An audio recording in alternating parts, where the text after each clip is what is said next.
Welcome back to You Better You Bet, presented by BetMGM on Westwood One Sports. And it is a great day to be alive on Westwood One Sports. Chris Mack with you here, in for Nick Kostos today on You Better You Bet, presented by BetMGM. Thanks to all of our affiliates across the country. A good morning to you wherever you may be, from the East Coast to the West. We are with you until noon Eastern, 9 Pacific, and we got a lot of preseason football to talk about. A lot of preseason football. A little bit of baseball. Somebody got screwed last night. A little bit of baseball. Somebody still doesn't quite look like himself. We'll get into all of that. Preseason football, pennant races in baseball, plenty going on. People want to go global, and I don't know if it makes sense. A lot to get into, and you can be here for all of it inside your Westwood One Sports app, inside your Odyssey app. It's free. Download it today. Why don't you? AUDACY. And, of course, on Sirius XM channel 375. Plus, you can watch the show on YouTube, youtube.com/@TheKostos, TheKostos. Nick is off today and tomorrow, but I got you. Don't worry. A full second week of NFL preseason action is upon us, coming up in the third hour of the show, right around 11 Eastern, 8 Pacific. I'll tell you exactly which games are most worth actually paying attention to this weekend. Because if you're a football junkie, and who isn't, especially with your fantasy draft undoubtedly right around the corner, and you're trying to get caught up on everything, find the dark horses, the high-value picks that you can get in late rounds, and just get ready for the season in general, including maybe your own favorite team. I will power rank at 11 Eastern, 8 Pacific, the 5 preseason Week 2 games that are most worth watching. We will talk about an interesting couple of days between the Eagles and the Patriots. Jack Fritz of 94 WIP in Philly is going to join us in that third and final hour, the power hour here on You Better You Bet. We'll also talk to him about the Phils ripping off 6 in a row. That's worth discussing. And a very interesting scenario is cooking up in Pittsburgh. I promise it won't all be Pennsylvania-centric today, but a very interesting situation cooking up in Pittsburgh with their quarterbacks. We'll talk to Mark Cabali, who covers the Steelers for the Pat McAfee show. He'll join us at 10 Eastern, 7 Pacific, so 1 hour from now here on Westwood One Sports. I also have a theoretical that's very hard to wrap your arms around at this point in the process, but I think it's worth a discussion anyway. I don't know if we'll reach a conclusion on this discussion in 20 minutes, which is also about quarterbacks, but we're going to see if we can't find our way towards an opinion. That's not what we're supposed to do in this business. I'm supposed to tell you what I think and tell you why it's right, but sometimes it's worth having a conversation and actually digging into something before you reach that opinion rather than just firing off hot takes. And we'll do that with that quarterback position as it relates to one key question that a lot of people have their eyes on during this preseason. That coming up in 20 minutes. But as I like to do when I get things started here on Westwood One Sports, Chris Mack filling in for Nick Kostos this morning, I like to get you the 5 biggest stories of the day. Right off the top, it's something we call the high five. Let's go, Roy. 5. Alonso drills it. That ball is headed for the moon. Will it stay fair? It's foul. Oh, no. I'm probably going to take a look at this. And we'll get a crew chief review to determine whether or not it's home run number 30. Oh, there's your slider. And he's just hoping. It's little Carlton Fisk right here. That ball went on a foul ball. That's a fair ball. Yep. Well, if we could put the 3 back up on the stadium's about to explode because the replay's coming up on the board. That is inside the pole, and Pete knows it. After review, ball on the field stands. Oh my gosh! Come on, Will. Kevin Brown and Jim Palmer going through it last night on MASN, calling the Orioles game against the Yankees, which ended in a loss for Baltimore because that Pete Alonso home run didn't actually count as a home run, despite the replays that you heard them reacting to there that clearly showed it was a home run. It was above the foul pole. And from all the angles that we got watching the game on TV, we could tell that this was a home run. Yet it wasn't called a home run. After replay review, may I point out, this was in the bottom of the seventh of a 3-3 tie ball game at Camden Yards. Would have been Alonso's second jack of the night. Look, I have long been a proponent of using replay in all sports. We got 37 camera angles on every single game and match in every single sport these days. Why not use these angles to make sure we get calls right? And you'll have the old fogies who will say, "Oh, they're slowing down the game. Oh, if I wanted to watch replays, I'd just go on the YouTube." That's what old people do. They don't call things by their actual name. They put "the" in front of it. I'd go on the Twitter or the Facebook or the YouTube and I'd just watch highlights. I want to watch the game. No, replay is important. We need to have it to help us get calls right that get missed. I'm all for it. But damn, man. Come on. If we're going to use it, let's use it to actually get the calls right. And this was clearly a home run. Home run. And Alonso gets hosed. The Orioles get hosed. They end up losing to the Yankees. Now, the O's, as well as every other middling team in the American League, hell, some bad teams, looking at you, Seattle, are still in the wild card race. Because, well, you could be 2 games under 500 and be a wild card in the American League right now. So the O's aren't cooked. This is an important distinction to make. Even if it felt like a month ago, they were. O's aren't cooked. Jays aren't cooked, apparently. Hell, even the Tigers and, yes, the aforementioned massively disappointing Mariners, all still in it within 2.5 games or better of the final wild card spot in the AL. So this isn't the death knell for Baltimore. It's not the death knell for replaying baseball. But man, if we're gonna use it, let's use it to actually get it right. I know it was called foul on the field. That was wrong. You could see from the angles that it went over the foul pole. It should have been called a home run. And maybe the Orioles win that game, and they're a half game closer in the wild card race. Will it end up mattering come October? Probably not. But I just hate to see replay, which I believe in, get things wrong. It's here to get it right. Next. 4. 2 seconds left. The Cavs are out of timeouts. They have to go 94 feet. Strus from midcourt. Oh! Do you believe this? That may be the peak of Max Strus's career in Cleveland. That massive comeback against the Mavericks in the fourth quarter. That's 2 years ago now, February 2024. John Michael on FanDuel Sports Network, Ohio, with the call. Max Strus, another white dude, goes to L.A. Not the Lakers, though. He goes to the Clippers. It's a massive multi-team deal. Strus is not at the core of this thing. It's more about the Cavs getting Peyton Watson. And I guess that's a positive. I know Watson had his best year last year.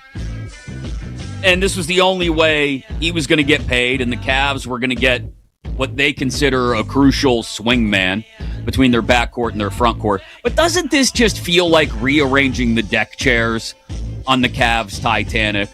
I'm not trying to say the Cavs aren't a good basketball team. The Cavs are a good basketball team. And in the Eastern Conference, the Cavs could be one of those teams that look up and find themselves in the Eastern Conference Finals and get swept by the Knicks. You would hope it's not another sweep in the conference finals this coming year, if you're a Cavs fan. But what have they done to really give you a ton of hope that things are going to be different? Donovan Mitchell extension, that's nice. It's good. It's better than not keeping Donovan Mitchell.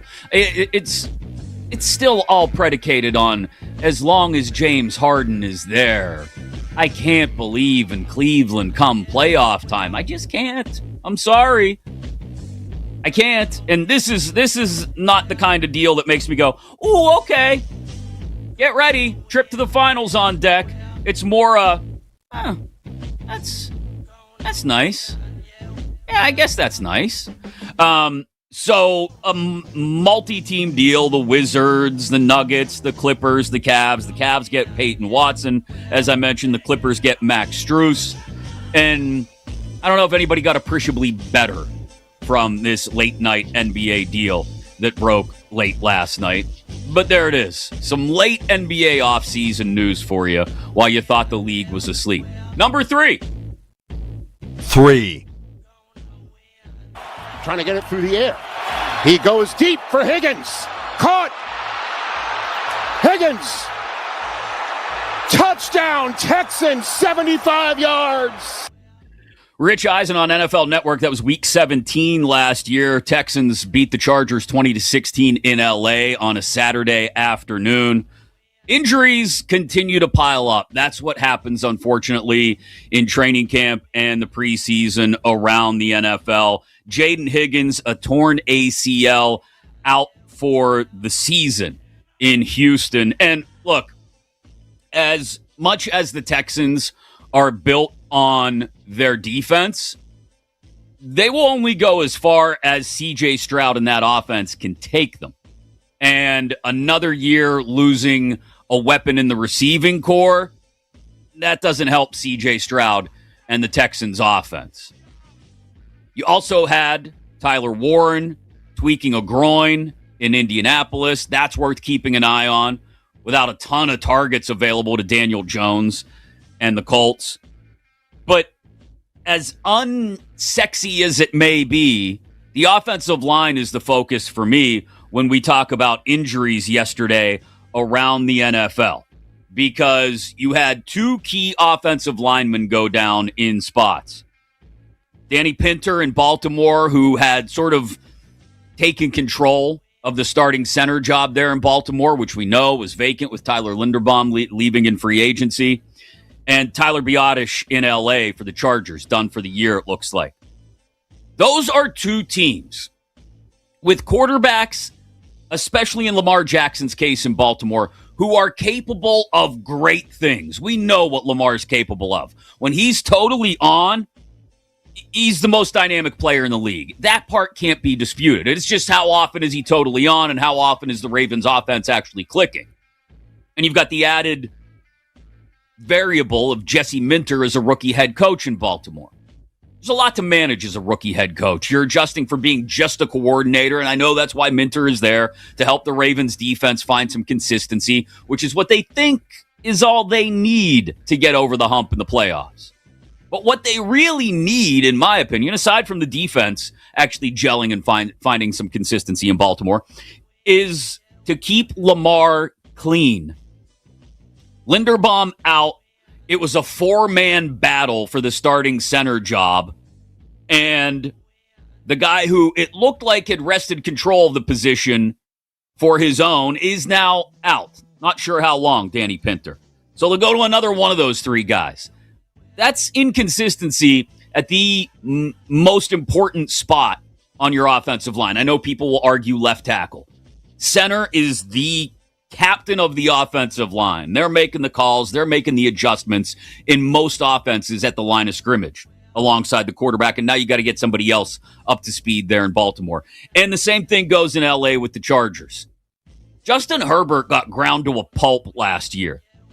And it was because they had early injuries that they could not recover from, with Alton Slater in particular at the tackle spots. But you don't want to lose a center either. Tyler Biadasz, their starting center, it looks like I said, done for the year, which means you're going to try and figure it out at that position. And every offensive line, in my opinion, across the league, at any level in football, really, needs to find consistency early. I'm a big believer in find your starting 5 early in camp in the preseason if you can, and stick with it, because those 5 guys have to build chemistry and cohesion up front. in order for the offense to do anything on the ground or through the air. And that's no different in Baltimore or with the Chargers in LA. And this is more than just a speed bump in LA, maybe just a speed bump in Baltimore, but I believe it's a whole lot more than that. And yes, Jaden Higgins' injury is huge. If Tyler Warren is hampered by a groin that can't get healthy before the start of the regular season, Tyler Warren's probably going to continue to try to play anyway. He's a warrior. The Colts need him. And those injuries are important, no doubt. The Higgins one is massive.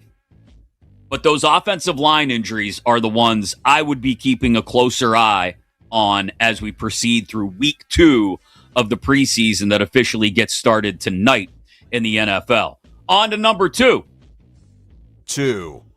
Aller's going to keep it himself, and he rolls into the end zone. Drew Aller with his first Steelers touchdown. Bob Pompiani on the call on KDKA TV, CBS Pittsburgh. That was Drew Aller a week ago, having the best performance of any rookie quarterback maybe to this point in the preseason. It was in the second half. It was against backups. I know we hear all that, but it was with backups too. It's, as I said off the top of the show, an interesting situation cooking up in Pittsburgh. Aaron Rodgers is the starter, but this is his last year. We can debate how much Rodgers is capable of at this point in his career, and I imagine there are plenty of people that would want to debate that it all really rests on Mike McCarthy finding some kind of life in an offense that's been mostly moribund for the last half decade. Looked like they found that a good bit in their first preseason game against the Packers. Whether it was Mason Rudolph, whether it was Will Howard, whether it was Drew Aller.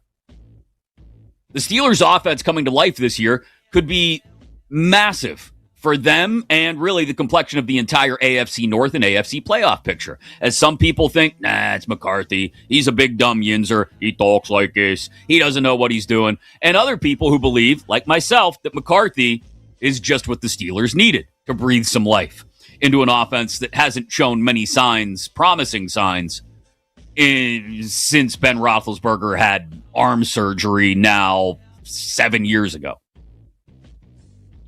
Drew Aller may be a part of them finding their quarterback of the future, which is a tough tightrope to walk, finding your quarterback of the future, whether it's Aller or Howard, while also trying to get back to the playoffs this year and actually win a playoff game for the first time in nearly a decade. But that's what they're trying to do in Pittsburgh.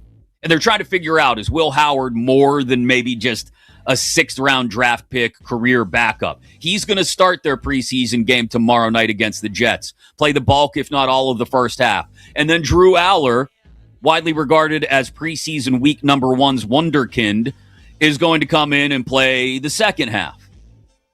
And both of these guys are pushing the Pittsburgh Steelers, a traditionally conservative organization, in the direction of maybe having to keep 4 quarterbacks on the roster because either one of those two exposed to the waiver wire to try and sneak onto the practice squad would probably be picked up by some other quarterback-needy team looking for a young arm to develop. But neither one of them has taken a regular season snap in the NFL to this point. So you need to have an established veteran behind your soon-to-be 43-year-old starter. That's where Mason Rudolph comes in, a guy who has stepped in and performed capably as the Steelers' backup over the years. So the Steelers and Mike McCarthy, again, traditionally conservative, not wanting to waste a bottom-of-the-roster spot on someone who could be, a special teams gunner, might be keeping 4 quarterbacks, 2 of whom have never taken a regular season NFL snap, and one of whom is going into his final year in the NFL. We'll talk more about the Steelers quarterback situation at the top of the hour with Mark Caballi from Pittsburgh, who's covered the Steelers for years and does so now for the Pat McAfee Show. But number 1 today in the High Five. 1. How do you leave things with him? Philly, man, y'all tough, man. Hey, Jay, man, it's love. Now, listen. I honestly, guys, none of that stuff even matters, guys. I think you all should want to report something positive. You know, asking the question is going to turn negative. So let's not get into that. And let's keep everything positive. It's love my way. It's love his way. A.J. Brown yesterday, after the Eagles and Patriots joint practice, I mean, you can ask the Philadelphia media to be positive if you want, AJ, but that's like asking sharks to become vegans. Probably not likely. And while I appreciate A.J. Brown trying to take the high road at this point, that high road cat is out of the bag, man. That can of worms has already been all spilled out. And everybody really knows how you feel about Jalen Hurts, okay? You wouldn't have asked out if it was, quote-unquote, all love my way. I appreciate A.J. Brown trying to take the high road here and maybe finally, after these joint practices and this weekend's preseason game, try to put the story to bed as much as he can. But here's the problem. A.J. Brown made the story. A.J. Brown was the story. A.J. Brown decided, you know what, honey? I don't think marriage counseling is for me. I'm going to go hire a lawyer, and I'm going to file the papers. And it's time for a divorce. A.J. Brown decided to do that. So while I appreciate him trying to take the high road now, it's also appropriate at some point for A.J. Brown, maybe it'll happen years down the line, I don't know, to acknowledge that he was the catalyst for the end of this relationship between he and Jalen Hurts, who, by the way, he also said he hasn't talked to since he got traded. Fine. He was the catalyst for the breakup between he and Jalen Hurts and the Eagles. We could criticize Jalen Hurts all we want for being heavy-handed with his influence on the offense last year and how it wasn't for the better. And we could have all the fair criticism you want to level on Jalen Hurts for having to be a better quarterback this year and to work within Sean Mannion's system. That's all fair criticism for Jalen Hurts. But when it comes to the breakdown of the relationship between the Eagles and A.J. Brown, please, don't pee on my leg and tell me it's raining, A.J. If it were all love, it would have been worked out this offseason, and you'd be back in Philly. Again, I appreciate you trying to take the high road, but let's not pretend like it's really all love. It is You Better You Bet here on Westwood One Sports. Chris Mack in for Nick Kostos. That was the high five, the 5 biggest stories of the day, right off the top. At 10 Eastern, 7 Pacific, we'll get back into the quarterback mess in Pittsburgh. Is it really a mess, or do they know what they're doing while trying to prepare for both the present and the future at the same time? We'll get back into the A.J. Brown, Jalen Hurts discussion and everything going on in Philly. Jonathan Greenard injury included, with Jack Fritz of 94 WIP in the third and final hour of the show. But coming up, talked a lot about young quarterbacks, and we're going to continue to do so as week 2 of the preseason starts to unfold tonight, as we continue to look for signs of growth in second-year quarterbacks playing in the preseason, and watch those rookies battling for playing time or roster spots. Let's go through a little exercise here. Let's stack up the 2025 class of quarterbacks with this year's class and pose a simple question. Who'd you rather have? We'll do that next right here on Westwood One Sports.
Welcome back to You Better You Bet, presented by BetMGM on Westwood One Sports.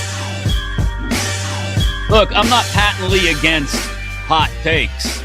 I got strong opinions on things. In fact, in about 15 minutes, I'm going to question this entire theory being thrown out there on the back of something Roger Goodell had to say the other day as just, I'll say it, asinine, stupid, idiotic. I don't know why we keep trying to build off of it. So, yeah, I can fire off hot takes. Chris Mack in for Nick Kostos here today on Westwood One Sports. It is You Better You Bet. But occasionally, I think it's also valuable to have a conversation. You're welcome into it, by the way, at 310-840-4910. 310-840-4910. A conversation about young quarterbacks. This segment sponsored by Progressive Commercial Insurance, protecting small businesses with affordable coverage options. Get a quote today at progressivecommercial.com, because this is the time of year where we get to focus on these young quarterbacks.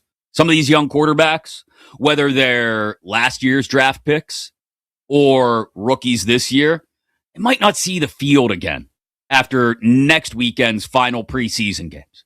They might stand there with clipboards and ball caps all season long. In fact, I think in many cases, that's actually for the betterment of young quarterbacks, depending on what kind of team is around them. Fernando Mendoza, I think, would be a great example. If I'm a Raiders fan, I'm excited about Fernando Mendoza, but I also don't want him going out there and just getting absolutely killed behind that offensive line. Doesn't mean he shouldn't play at all this year, but I would be nice and slow and pump the brakes on it. So this may be the lone opportunity you get if you're a Steelers fan to see Drew Aller work it all this year. If you're a Rams fan, to see Ty Simpson work it all this year. If you're a Jets fan, Cade Klubnik. And hell, for some of the second-year guys, might be the only chance you get to see Jalen Milroe, to see Will Howard. Let's keep it in Pittsburgh for a second. We will talk to Mark Cavalli, who covers the Steelers at the top of the hour, about this odd Steelers quarterback room behind Aaron Rodgers. And the adjustment to Mike McCarthy as well. But I want this conversation to be more about the guys that we've gotten a little taste of to this point, and the guys that you may only see this weekend and next weekend before they melt back into the sideline like Homer Simpson melts back into the bushes. And which class would you rather have a quarterback from? Which class do we think is capable of more? Would you take the 2025 quarterback class or one of the passers from it over the 2026 quarterback class or one of the passers from it? 310-840-4910. 310-840-4910. Because again, I don't think this is worthy of just an immediate dragon-breathing hot fire take. I think this is more about a conversation. Cam Ward, Jackson Dart, and Tyler Shuck, the flag bearers for the 2025 class. I mentioned Jalen Milroe, Dylan Gabriel, Shedeur Sanders in there as well. And then your Kyle McCords, Will Howards, and Riley Leonards of the world represent the 2025 class. The 2026 class, obviously Mendoza, Simpson, Carson Beck, Aller, Klubnik, etc. Which one of these two classes do you think ends up, when we look back on it 5-6 years from now, which one of these quarterback groupings will end up looking better than the other? Could they both be terrible? Could they both have massive surprises in them? I have an idea of how I feel about this, but I really am legitimately curious about your perspective on this as well, because if you're like me, you've watched way too much preseason football already. Let's start with Sean in Pittsburgh. Sean, you're on Westwood One Sports. Go ahead. I have a quick comment and a quick question. I just heard you say not to mention Baltimore when you were talking about contenders. Baltimore didn't even make the playoffs last year. So my question is, what would Baltimore have to do? How bad of a season would they have to have for you sports media people to not immediately mention them every season as a contender? Because it seems like that they could go 0-17, and 5 minutes after the Super Bowl, you sports media people will tell me that they're a favorite. Just explain that, please. Sure, Sean, and I understand. I, likewise, have grown up a Pittsburgh Steelers fan, so I have a deep-rooted hatred for anything in Baltimore purple. But I think if you're honest with yourself and you look at the Ravens and what Lamar Jackson is capable of, and again, I understand the black and gold perspective on this because Lamar traditionally hasn't played as well against the Steelers as he does the rest of the league. But if you're honest with yourself, if the Ravens are healthy and Lamar Jackson plays like he's capable of, they are a contender. Now, I will caveat that entire thing by saying I think they're going to have some growing pains this year under Jesse Minter as a rookie head coach. But that doesn't mean Baltimore couldn't win 11 games and win the division. You're right, they missed the playoffs last year, but they're also a Tyler Loop field goal away from being in the playoffs. So we would admit that the margin was very, very razor thin in the AFC North last year. So I think if you look at the Ravens, there is reason to believe in the Ravens as contenders. I don't think, again, because you've got a rookie head coach, that they necessarily are Super Bowl favorites, as some of the sports books would have them, as a lot of pundits would place them. But I do think the Ravens are a good football team. So I'd start there. What was your other comment?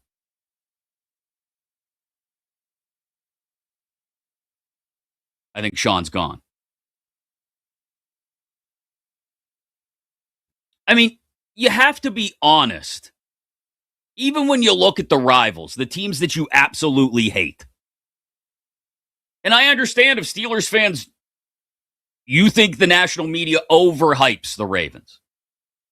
I understand if you're a Broncos fan, you get tired, so damn tired of hearing about Mahomes and Kelsey and the Chiefs. I get it.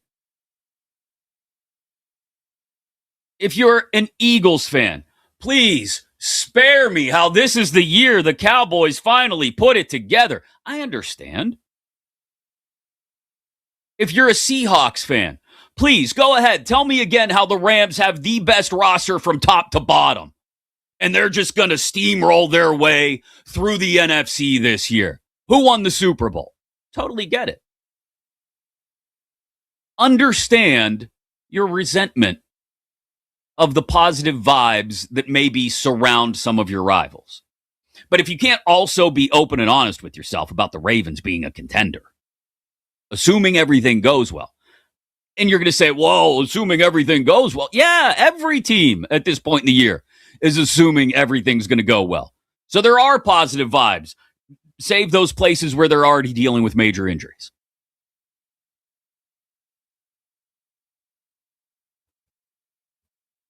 So if you can't honestly assess, if you're a Steelers fan, again, as Sean was, if you're a Steelers fan and you can't honestly assess the Ravens as a contender when they were one missed field goal away from winning the division 7 months ago, I don't know what to tell you. We can have fair criticisms. I laid out the ones about their offensive line earlier and about Jesse Minter being a rookie head coach. And I think those are fair. And it's why I don't believe as much in the Ravens as some people do. But you can't tell me the Ravens aren't at least a playoff team. Sure, you can criticize them for overpaying Zay Flowers. You can criticize them for not really doing much else to address receiving depth. There's criticisms for every team. But to not acknowledge your rival of your team as a contender simply because you're tired of hearing about them, it's choosing to put on, in Sean's case, the black and gold glasses, or if you're in Seattle, put on the green and blue glasses. If you're in Philly, the green and white glasses, and look at your rival and say, why does everybody keep saying they're going to be good? Cowboys stink. The Rams stink.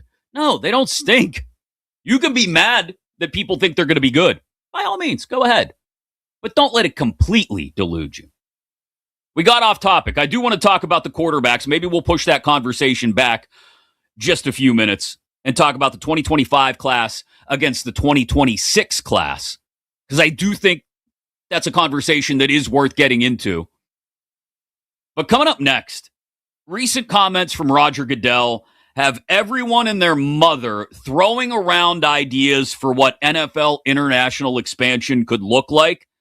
I got a different perspective on this. You want a hot take? I got a hot take for you. That's next here on Westwood One Sports.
Welcome back to You Better You Bet, presented by BetMGM on Westwood One Sports. Coming up at the top of the hour, a weird situation brewing in Pittsburgh. You got soon-to-be 43-year-old Aaron Rodgers. You got veteran backup Mason Rudolph. And then you got the two young guns, Will Howard and Drew Aller, who are going to share all of the snaps in tomorrow night's preseason game against the New York Jets, and who both, especially Aller, looked really good in the first preseason game. How's it going to shake out in Pittsburgh? Just how much of an impact can Mike McCarthy have, positively or negatively, in his first season there? We'll talk to Mark Caballi, who's the Steelers correspondent for the Pat McAfee Show, coming up top of the hour, 10 Eastern, 7 Pacific, here on Westwood One Sports. Chris Mack in for Nick Kostos today here on You Better You Bet. I do want to revisit the discussion I was trying to have about the 25 quarterback class versus the 26 quarterback class a little bit later as well. Plenty of baseball to talk about. Phils have won 6 in a row. Pete Alonso got hosed out of a second home run last night. And Paul Skeens started with extra rest and still didn't quite look like, well, Paul Skeens. We'll get into all of that in just a little bit. If you've had a home run bet come up short, thanks to today's MLB No Sweat home run token, don't have to worry if your bet doesn't clear the fences. Just activate your token when you bet on any player to hit a home run. And if that player fails to go yard, you get your stake back in bonus bets, all inside your BetMGM app. Download it today. And please gamble responsibly. Yordan Alvarez, plus 240 to homer today at BetMGM. He's due. It's been like a week since the Triple Crown leader went yard. Astros won last night to stay atop the AL West. But why are we discussing this story? I mean, I understand the commissioner of the NFL went on a show over in Germany and said it's destined to happen. We're destined to have NFL teams outside of the U.S. eventually. And if we want to talk Toronto, Mexico City, maybe, heck, even London, I can see that happening at a certain point in the not too distant future of the NFL. But what inevitably happens when this idea starts to get kicked around or starts to bubble back up to the surface is, and this is no fault to people who do this, because I found myself doing it last night as well in thinking about this topic, is you get people saying, what's it going to look like when the NFL expands internationally?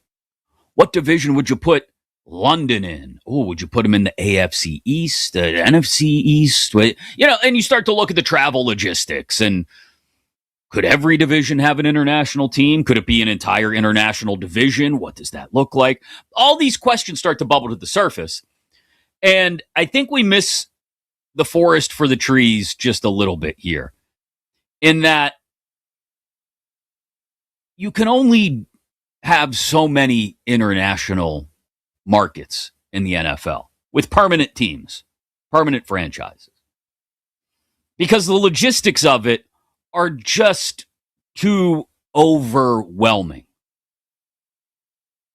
When you're talking about having an international game every week of the regular season and every team having to play at least one international game every year, okay, the schedule makers have done a great job of building that out, even when you've had teams stay overseas for 2 weeks to play back-to-back games, even when you talk about shortening international travel. This is multiple times in the last 12 hours, now that our video producer Mike Brown has jumped in our show chat to talk about the Concorde flying from New York to London in about 3 hours. There's multiple times I've heard about the Concorde and supersonic travel in the last last 18 hours or so, as people talk about the reality of what an international NFL could look like. But it's still limited. And when you start to talk about realigning divisions and adding 4 international teams or more, look, maybe some distant time in the future, 40, 50 years from now, people are talking about, oh, there's 2 teams in London, and there's a team in Germany, and there's a team in Mexico City, and a team in Toronto, and oh, there's a team in Brazil. By the way, it's a 12-hour flight from like Charlotte to Brazil. Go ahead. Put Brazil in the NFC South. Let's see what that does. Aside from all the other logistical issues that exist, aside from the travel, I think we get a little too caught up in it, is my point. More than 1 or 2 international teams is going to be too much. It's going to be. And look, I get it. There's billions with a B of untapped dollars in the international market for the NFL.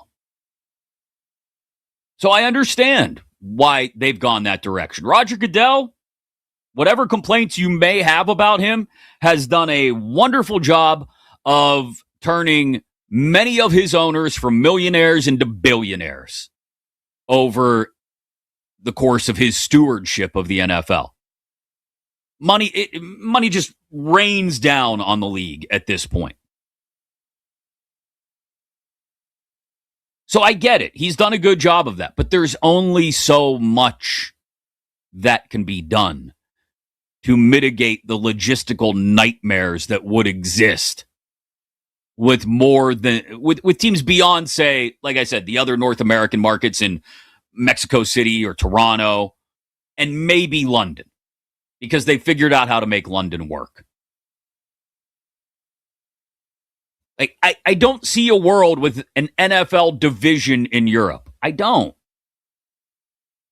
Not the least of which is screwing up what is right now a perfectly balanced 8 divisions of 4 teams each, and the schedule rotation makes all kinds of sense. Aside from that, aside from having a few divisions of 5 teams rather than 4, aside from all the logistical and travel nightmares that would exist, it just doesn't add up. So I know we get excited about coming up with our theoreticals. I think it might be a waste of time at this point. The Steelers are trying to figure out lots of issues behind Aaron Rodgers at quarterback. We'll talk to Mark Cabali, who covers the Steelers, about all of them next on Westwood One Sports. This is Westwood One Sports.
ready? Are you ready? It's time to laugh, to win, and to live the thrill of the action. Hey, baby, let's go out there like a bunch of crazy dogs. What the hell's going on out here? No idea what's going on, but I am excited. Every pick, every play, every game-changing moment.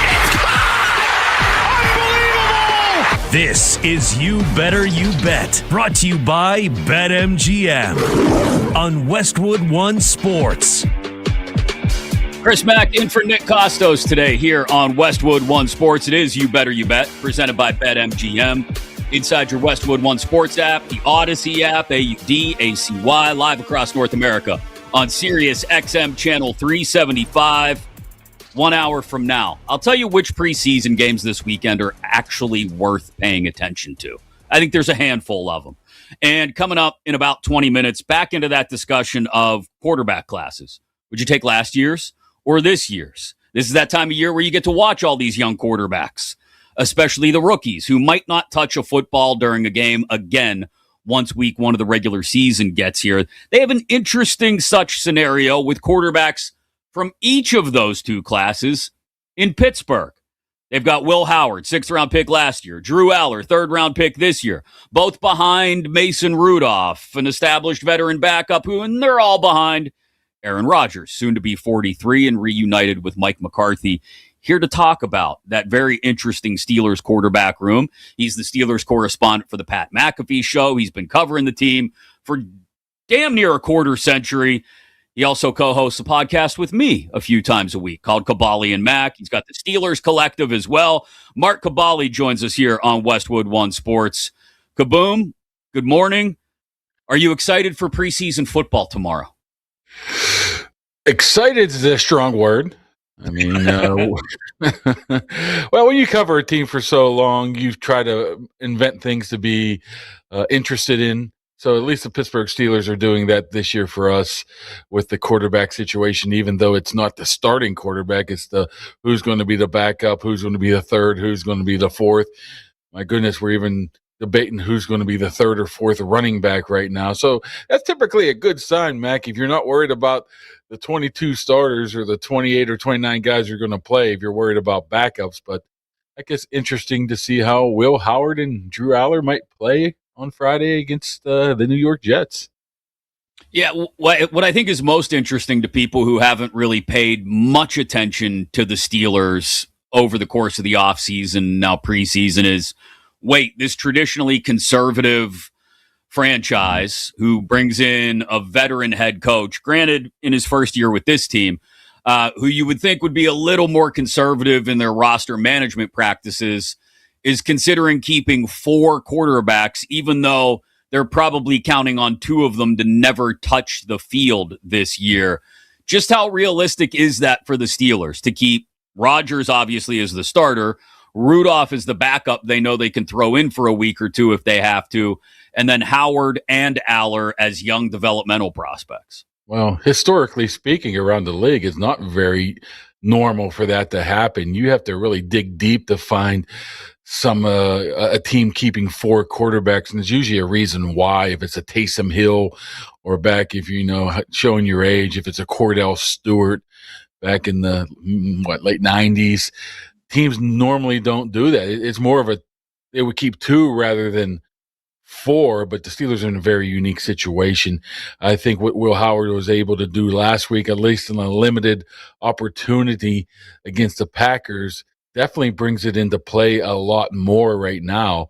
Problem with the Steelers is they want to win now and they want to develop for later. That's pretty hard to do when you're 1 and 2 guys, or basically, there are on expiring contracts. One's going to retire, one might not be back, and the other 2 has taken about a career 40 preseason snaps. So you got to thread that hole and thread that needle really tread lightly, right? So if anything makes sense right now, it would be keeping 4 just to protect yourself and try to win now and plan for the future. But like I said, I think not a lot. Honestly, I think if I'm betting right now, I would say it's a really good chance that they keep 4. I think Will Howard have to, even if he does look like garbage Friday, I think that the mind's already made up that they're keeping all four of these guys. I could be wrong, but that's the feeling I get right now. So you mentioned something, and I talked about this earlier in the show before you came on. The Steelers have tried over the last year or two to thread that needle, as you put it, and both try to win now as much as they can. They haven't won a playoff game in nearly a decade, although they've gone to the playoffs as recently as last year when they got stomped by the Texans, while also develop for the future. They said they hired Mike McCarthy to help develop their next starting quarterback, that's what Howard or Aller could be.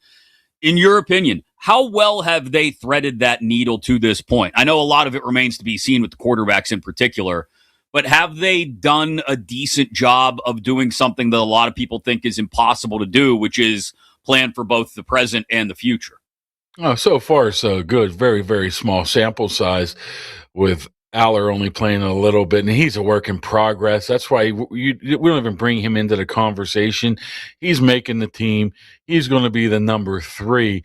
It's just a matter of you're going to keep Will Howard if you believe his 6th-round pick, what was he, 190 or something like that, to be a guy that has a future in this league, even if it is a backup. So I think they're doing a good job right now, especially how Aller showed up a rookie minicamp looking really lost. And McCarthy put some magic dust on him, and at least he looked like a viable quarterback here, even if it was the first preseason game. Yeah, they brought him in to ultimately fix the quarterback problem. It's been obviously a problem since Ben Roethlisberger retired, but there is 2 parts of this. Steelers don't want to lose. They don't believe in tanking it, so to speak. So I think it's the best case scenario so far. As best you're going to do. It's not an easy job to thread that needle. I mean, no matter what sport you do, if it's in hockey, baseball, football, it's not easy to win now and develop a franchise quarterback for the future. So I think McCarthy's at least on that right path right now. Mark Cabali, he's the Steelers correspondent for the Pat McAfee Show. He's also co-host of Cabali and Mac with some guy who also may be hosting this show today. Also, check out the Steelers Collective on YouTube and wherever you get your podcasts. He's been covering the Steelers for a long time. But this is the first year of Mike McCarthy. In your opinion, Mark, for those that haven't been paying attention to McCarthy's spring and summer in Pittsburgh, that maybe the Steelers didn't have during the 5 years of the Tomlin era. Well, McCarthy's been a breath of fresh air, I guess, just for the fact that he's been different, He's been a lot different than what we've seen from Mike Tomlin in the past. He's more of a low-key, I like to say a low-key taskmaster.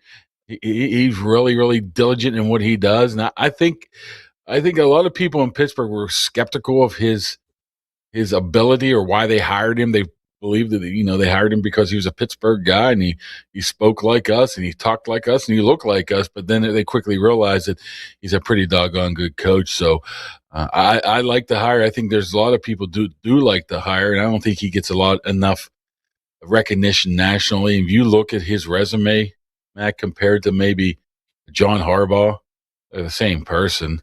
But John Harbaugh was considered by far the best hire of this past quarterback, the coaching circle, and while McCarthy's been considered one of the worst, I think they got a guy that has an opportunity to win now, and I think they might have hit a home run here with this McCarthy. I mean, I could be wrong. I could be just a prisoner of the moment, but he looks like he. One thing you can tell from Mike McCarthy, he knows what he is doing. There's no fooling around, man.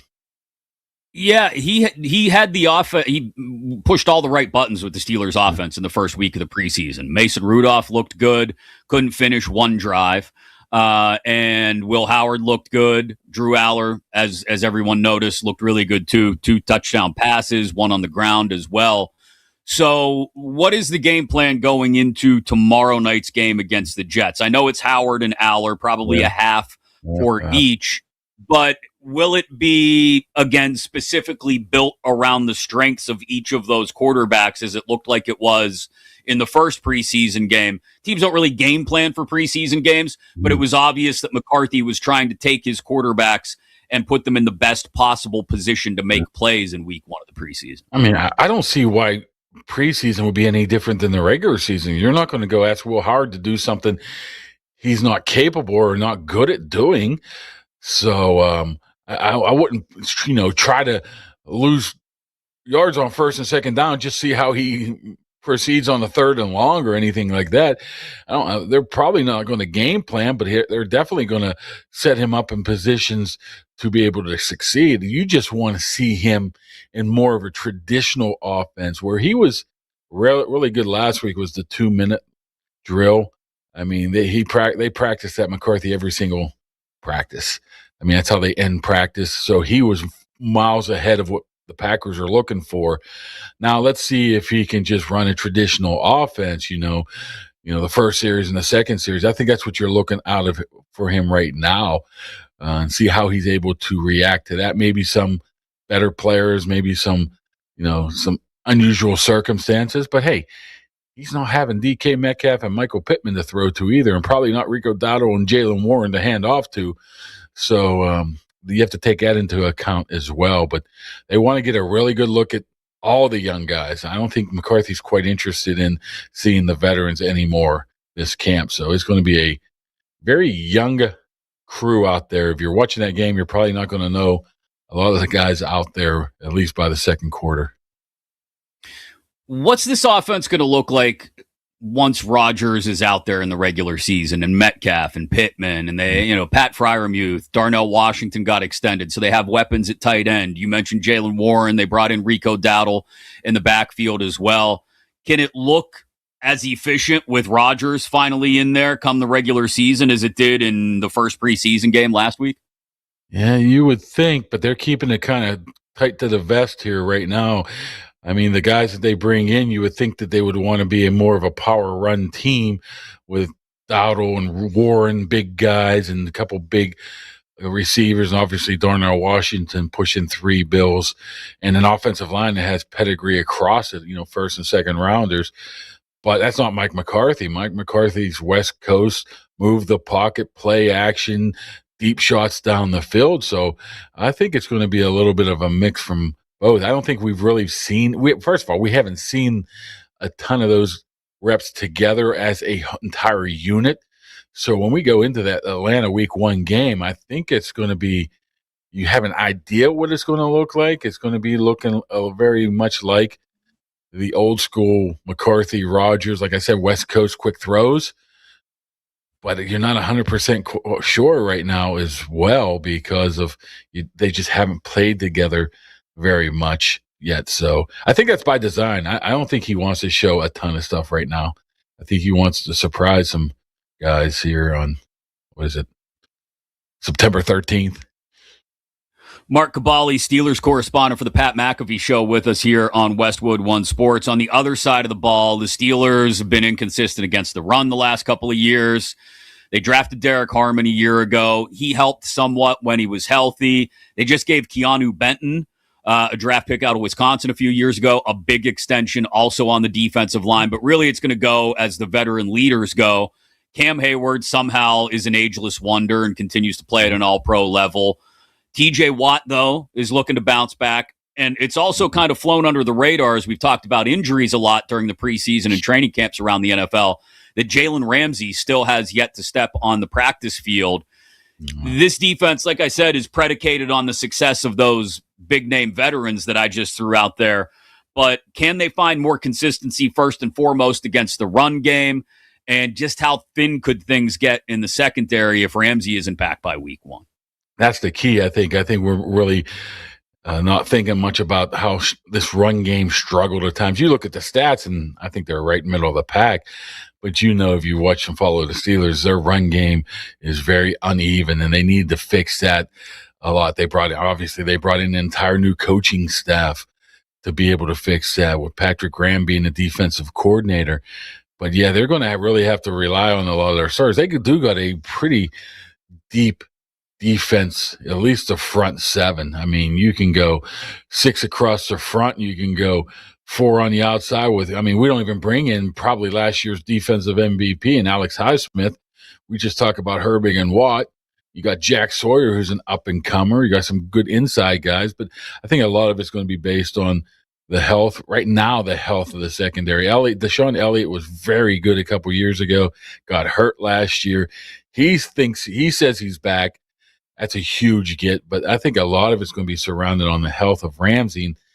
And one thing we've learned about Mike McCarthy is he's not telling you anything about injuries. Nothing. So Ramsey has not participated since maybe mini camp in early June. So we don't know what it is. I mean, it's supposed to be a knee. And if he's out, then there's a trickle-down effect across that secondary that can get thin really quickly. So I think you have to keep an eye on Ramsey and his health.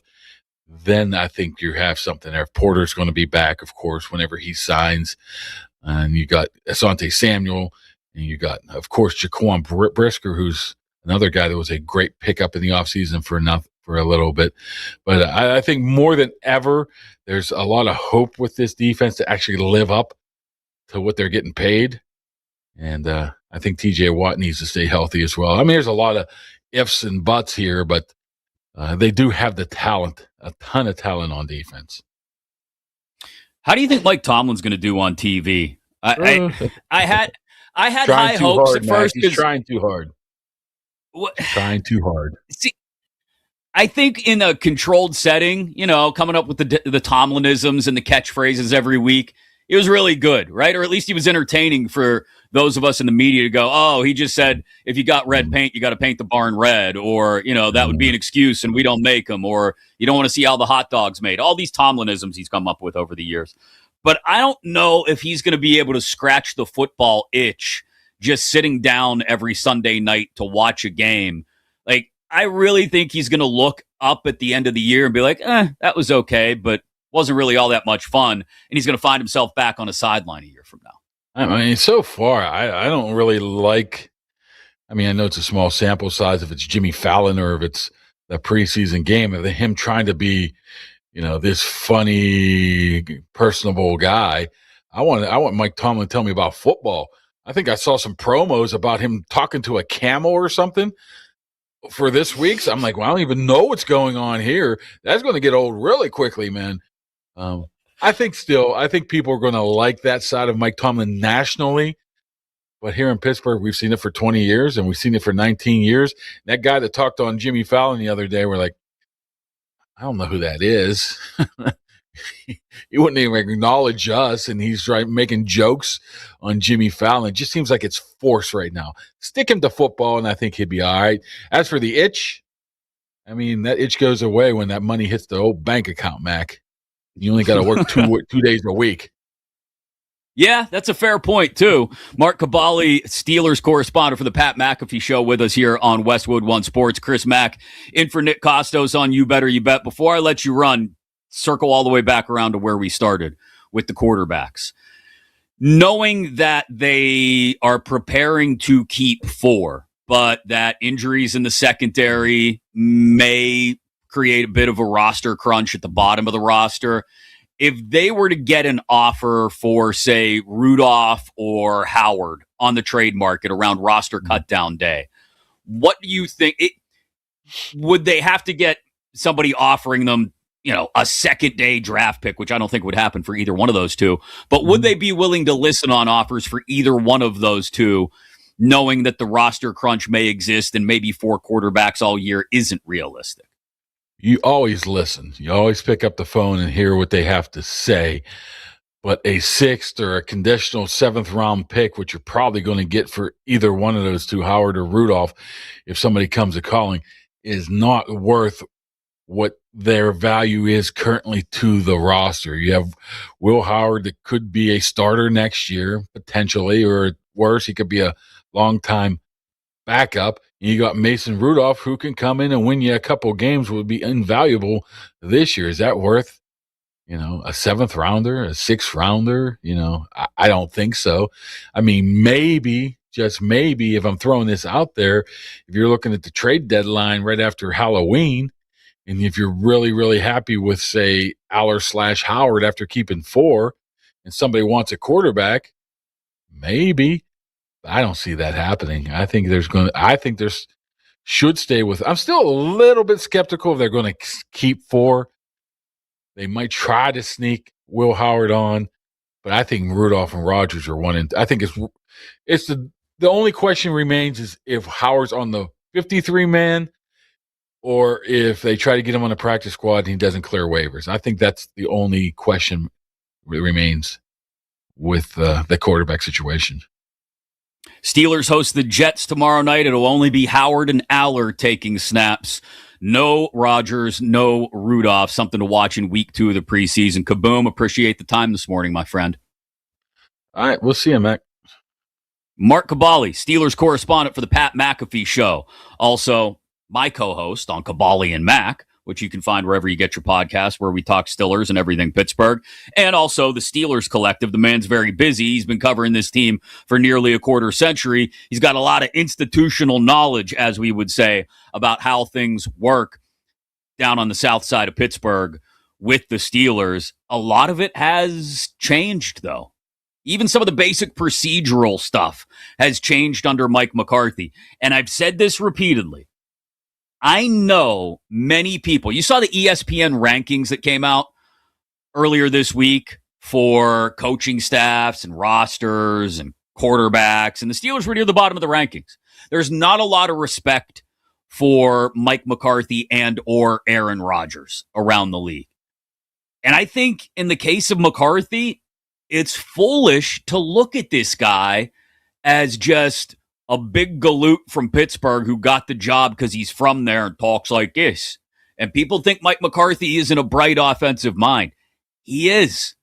Just go back, if you didn't get a chance, and watch some of the first preseason game when he made Mason Rudolph, Will Howard, and Drew Aller all look better than any of them have looked at any point. Now, I get it. Aller is a rookie. Howard hasn't taken any NFL snaps yet, but he put all 3 of them, Rudolph included, in positions to make throws that suited them. And I think that's one of the things that McCarthy is really good at, is maximizing the talents of his quarterbacks. Look at what he did with Dak Prescott in Dallas. I think that's a great example of a guy who can take a mid-round quarterback, maybe it's Aller in this case in Pittsburgh, and turn them into much more than just a capable NFL starter, but maybe something more. Coming up next, speaking of young quarterbacks, we can talk about Aller, we can talk about Howard, we can talk about Mendoza, we could talk about Ty Simpson, we could talk about the quarterback classes of 2025 last year, Ward, Dart, Shuck, and more, against the quarterback class of 2026, Mendoza, Simpson, Beck, Aller, Klubnik. And which one do you think will end up doing more with their shot at the NFL level? That's next here on Westwood One Sports.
Welcome back to You Better You Bet, presented by BetMGM on Westwood One Sports. Chris Mack in for Nick Kostos today here on Westwood One Sports. It's called Holiday by Green Day, Tyler. Live coast to coast. Thanks to all of our Westwood One Sports affiliates and to those of you listening inside the Westwood One Sports app, as well as the Odyssey app and live across North America on Sirius XM Channel 375. Always welcoming you into the conversation as well at 310-840-4910, 310-840-4910. Tried having a conversation a little bit earlier about comparisons between the quarterback class of last year, 2025, Cam Ward, Jackson Dart, Tyler Shuck, etc., and the quarterback class of 2026, Fernando Mendoza, Ty Simpson, Carson Beck, Drew Aller, etc. Sorry, Cade Klubnik. I'm not going to call him etc. Clemson fans will get mad. Jets fans, I don't know. There are any of you left. I don't know if you'd be offended by that or not. But we got derailed by Sean from Pittsburgh earlier, who called in to yell about the Ravens. Maybe we get back into that conversation now at 310-840-4910, 310-840-4910. Last year's quarterback class or this year's quarterback class? We'll get into that in just a second here on You Better You Bet, presented by BetMGM. Coming up in less than 10 minutes.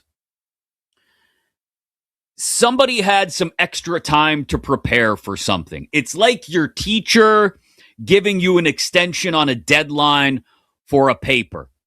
And rather than showing up with your best effort of the semester, you kind of just mail it in anyway. Or maybe you try a little bit harder, but you know you're still destined for a B-. And hey, C's get degrees, so you don't care. I'll tell you who I'm talking about in less than 10 minutes here on Westwood One Sports. But as for this comparison of quarterback classes, which one do you think will end up doing more? When we're looking back on it in 5 or 6 years, which quarterback class will end up having the better resume? I know Cam Ward had a shaky performance in week 1 of the preseason, but I still put a lot of stock in what he did the second half of last year's regular season. And I think you get him an elite target like Carnell Tate. Tennessee is one of the darlings for people looking for dark horse playoff teams, or at the very least, 9-8 record, right there in the conversation to the end of the season type stuff. And it's because growth from Cam Ward is expected this year. Jackson Dart, increasingly, I think, is going to be a boom or bust candidate just based on health. Like, he's confused as how he keeps ending up in the blue tent. Stop getting the hell knocked out of you. Maybe you won't show up in the blue tent as often. I could see Jackson Dart putting things together and having a quality career. And when we look back on it in 5 years, he's had a couple of playoff wins. The Giants have had time to sort of remake the roster, especially on defense. And Harbaugh's, done his Harbaugh thing and gotten to the playoffs a few times, but never really sniffed the Super Bowl. And Tyler Shuck, we want to talk dark horses. Go back and look at what Shuck did down the stretch last year. Now, the Jordan Tyson thing is disappointing. And Kamara, who knows what he's going to look like, even if he does get healthy. All of a sudden, the weapons that we thought he would have at his disposal this year are starting to dwindle. So I don't know if I'm nearly as high on the Saints as I was even a week ago, when I was looking at them as maybe another one of these 9-8 NFC South teams that could surprise people and end up in the playoffs.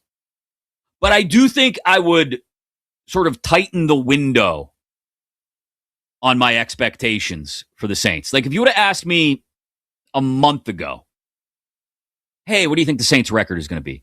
I'd have gone anywhere from 5-12 to like 8 and 9 at best. I do think there now is a chance where if everything goes right and they get guys back and healthy, they could win 9. I think at worst, absolute worst, 6 and 11. So I've tightened the window of expectations on the Saints and maybe raised the bar just a little bit because of Tyler Shuck. I was not a fan of him coming out. I just wasn't. I didn't see what some people saw, and I didn't understand why the Saints were banking on him. Down the stretch, he proved that opinion wrong, I think, for the most part. Then you sprinkle in some Shedeur Sanders, some Jalen Milroe, maybe some Will Howard, who we just got done talking about, Riley Leonard. I think the second tier obviously drops off in a big way. But if you're asking me to take, say, the top 4 quarterbacks of the 2025 class, Cam Ward, Jackson Dart, Tyler Shuck, and I guess we'll throw Shedeur Sanders in there because he's still got a chance to be the Browns starter this year, and compared them to the top 4 quarterbacks from this year's draft class, Mendoza, Simpson, Beck, Aller, I think I've got higher expectations for this year's class. Like the 2025 class, I think, is going to be a handful of guys who produce playoff appearances on a fairly routine or regular basis over the next 5 years, but never really does much with them once they get there. I think you look at Mendoza, Simpson, Beck, Aller. In particular, in Simpson's case, you're talking about quarterbacks that are in a better spot than the quarterbacks from the class of 2025. I know the Raiders have some remodeling to do, especially on the offensive line. That's why I don't think Mendoza needs to be rushed into the lineup. I know the Cardinals, same thing, have some remodeling to do, especially on the offensive line. But Beck, similar to the way Shuck played down the stretch in the NFL last year, played very well down the stretch for Miami last year. And I know if you've listened to me fill in for Nick here on You Better You Bet throughout the spring and summer, you've heard me repeatedly mention Carson Beck and how I became a Beck believer last November, December, and into January. And I have been. And some of that belief was paid off in the Hall of Fame game. I don't know if he'll play again during the preseason. I don't know what the plans are for this weekend for Beck or next week. But I think you can see that it's in there. I don't know if it's enough to sort of lift a roster up a level and carry it farther than they should be expected to go. I still think the Cardinals are like a 5-win team this year. But I think Carson Beck is going to be better than people expect. Ty Simpson, again, if he eventually takes over, I still have my questions about this, about whether he's the guy who actually takes over from Matt Stafford or not, and if Sean McVay will be there for it. But let's assume he takes over from Stafford in a couple of years. He's in a good spot with the way the rest of that roster is constructed. And even Aller in Pittsburgh. Let's say he plays well enough in his final 2 preseason opportunities and just soaks up a ton of information in the offseason. And Mike McCarthy says, hell with it, he's our starter next year. I wouldn't expect the Steelers to contend for the AFC North title with a first-year starting quarterback, but I also wouldn't expect them to go 6-11, 5-12, because the infrastructure that would be around Aller at that point. So I think the quarterbacks in the 2026 class, I would have higher expectations for over the next 5 years. And that's not necessarily, again, a knock on the 2025 talent. I think the situations in some cases are just better with the teams that the 2026 quarterbacks landed on. But I think when we look up in 5 years, I would not be shocked if we had multiple conference championship game appearances for quarterbacks in the 2026 class. I would. I don't know if we have any Super Bowl appearances. I wouldn't bet on a Super Bowl victory for any of the quarterbacks in either one of these classes, but I would definitely have more consistent playoff appearances and deeper playoff runs. So if you're asking me to compare 2025, that class, to 2026 right now, maybe it's all the positivity from what we've seen through 1 week of the preseason, especially with Mendoza and Simpson and Beck and Aller. I would take this year's group, I think, over last year's group right now. Coming up at the top of the hour with week 2 of the preseason upon us, getting kicked off tonight, I will power rank for you the 5 games most worth actually paying attention to this weekend. Coming up in about 40 minutes, Jack Fritz of 94 WIP in Philly on the Eagles and Patriots joint practices, plus the Phils have won 6 in a row, too. And speaking of baseball, coming up next, his team won yesterday, but I don't know if this Cy Young winner necessarily looked that much better. Talk about Paul Skeens next here on Westwood One Sports.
Welcome back to You Better You Bet, presented by BetMGM on Westwood One Sports.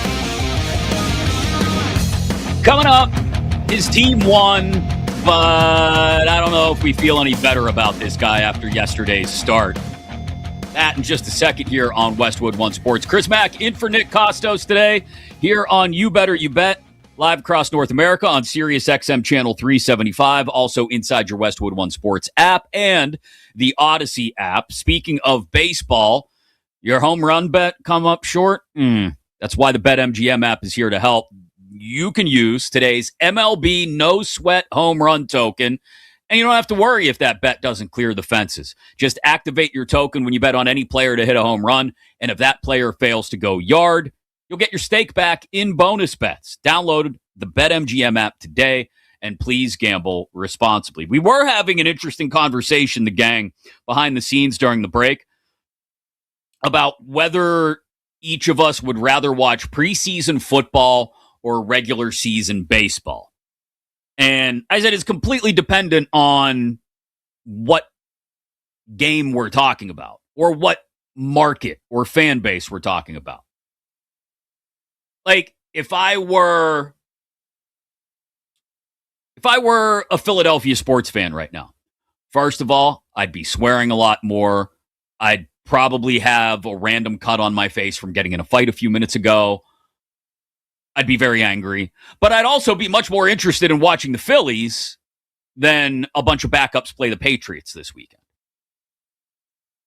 If you're in Kansas City, you're probably more interested in watching football right now. The Royals are cooked. They're done. And I do think if you're in Chicago, whether you're a Cubs fan or a White Sox fan, you're locked in on baseball. You're not necessarily worried about whether Tyson Bagent has got enough air under the 15-yard out on 3rd and 12. It's completely dependent on who you're a fan of. If you're a baseball fan, I get it. Bill in Toronto, this goes out to you, my man. If you're a baseball fan, you're locked in right now. And one team that was in the wild card discussion right up until, a few weeks ago, coming out of the All-Star break, has not been able to get their front-of-the-line starter to show up this year. Talking about Paul Skeens and the Pittsburgh Pirates. Pirates won yesterday. It was actually, whether you're a Pirates fan or not, an exciting final couple of innings to a baseball game to watch. Rafael Flores Jr., who they just called up like a week ago and who had 3 home runs and 3 at-bats last week, pinch hit in the 7th, hit a solo shot, got up again in the 9th, hit the game-tying shot. 2 batters later, Brandon Lau walk-off home run. But that wasn't the story. The story was that Paul Skeens got a couple of extra days rest going into yesterday's start, got pushed back, and yet still didn't get out of the 5th inning. Walked 4. Seemed to be in a good mood after the game, presumably because the Pirates won. But also thought that his lack of consistency in hitting his targets might have had something to do with getting extra rest.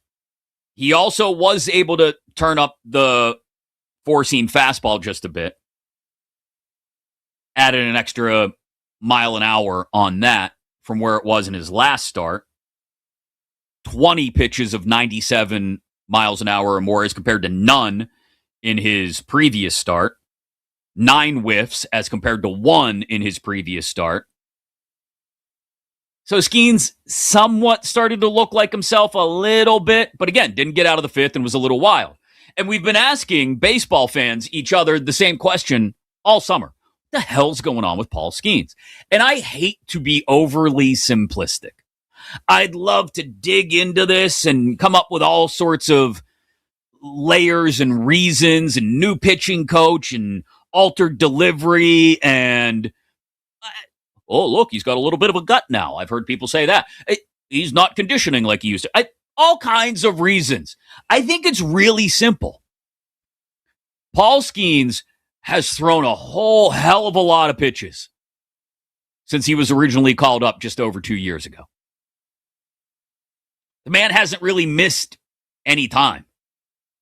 And he got started earlier than ever this year because he wanted to pitch for Team USA in the World Baseball Classic. I don't fault him for that. I'd do the same thing if given the opportunity. But I think you may simply be looking at fatigue. And if that's the case, before he starts overthrowing and causing problems for himself, you're 5.5 out of the final wild card with like 4 teams between you and that last spot, Pittsburgh. Sit him down. I know that's not going to sell tickets. I know that's going to look like you're waving a white flag and all that. I'd rather, if I were Pirates management, sit down Paul Skeens for the last month of the season, give him extra time to rest and recover and go through a full offseason, knowing full well we don't know what's going to happen next spring and there may be extra time to ramp up next spring. All the better. Let him get right for next year because it's not happening this year. Braxton Ashcraft has turned into the Pirates' ace. He's pitched 17 innings over his last 2 starts and only thrown like 80 to 85 pitches in each start. But he's also going to be up against his innings limit soon, I would think, at some point in the month of September. The Pirates, despite having one of the best offenses in baseball and being a fun story for the first half of the season, are no longer a part of the conversation. Again, 5.5 games out of the final wild card in the National League. So don't let Skeens go out there and hurt himself trying to find something in the final month of the season that he hasn't been able to find yet to this point this year. Tell him to go get ready for 2027, whenever 2027's season may start. That would be my move. Because the last thing I want is him going out there and pushing it late in the year in meaningless games, maybe causing some sort of injury. And now, not only did you not get peak Paul Skeens in 2026, you may cost him for 2027 as well. You might tell me that's playing it safe. You might tell me 5.5 games is not insurmountable in the last 5 weeks of the season. I'm here to tell you it is, and that I'd rather be safe than sorry with Skeens. But I don't think it's any great layered conspiracy. Oh, the pitching coach has him doing this. Oh, he's not doing this between starts. Oh, Livy done this. No. The guy's arm's just tired. You could see that a month and a half ago when the velocity started to drop off. So sit him down. Don't let him put himself in a position where he ends up hurting himself. I'd sit Skeens down for the rest of the year. I mentioned the Phils have won 6 in a row. We'll talk Phils with Jack Fritz of 94 WIP in Philly in about 25 minutes or so. But more to the point, I want to talk to Jack about these Patriots-Eagles joint practices this week. A.J. Brown saying it's all love between him and Jalen Hurts. The Jonathan Greenard injury. Everything else going on with the Eagles. We'll talk to Jack Fritz from Philly coming up at 11:20 Eastern, 8:20 Pacific. But coming up next, a second full weekend of preseason football kicks off tonight. And I'm going to tell you which games are most worth actually watching next here on Westwood One Sports.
Welcome back to You Better You Bet, presented by BetMGM on Westwood One Sports.